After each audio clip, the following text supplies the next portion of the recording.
Hi there, my name is John Moo from Internet Marketing Direct, and in this video I'm going to show you how you can pin a video at the top of your YouTube channel, like a welcome video or something like that. Okay, so let's do this. As you can see on the screen, on the left hand side, you've got to select your channel, but make sure that you're already signed in to your YouTube account or your Gmail account. So then click on your channel.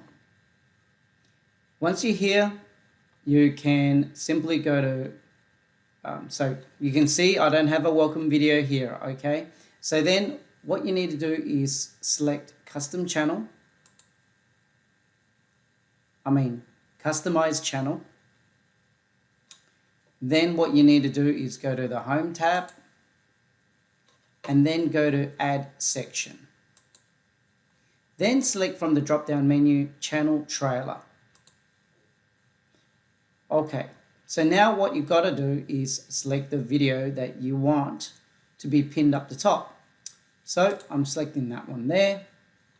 Once you've selected it, you see that publish, you can now publish it. So let's do that.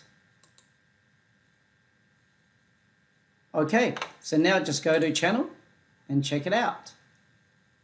Hi there, my name is John Moo, and So if you found this content useful, subscribe to the channel, or even put some comments on other things that you want me to show you how to do. So put it in the comments below and give us a thumbs up. Thank you for your support.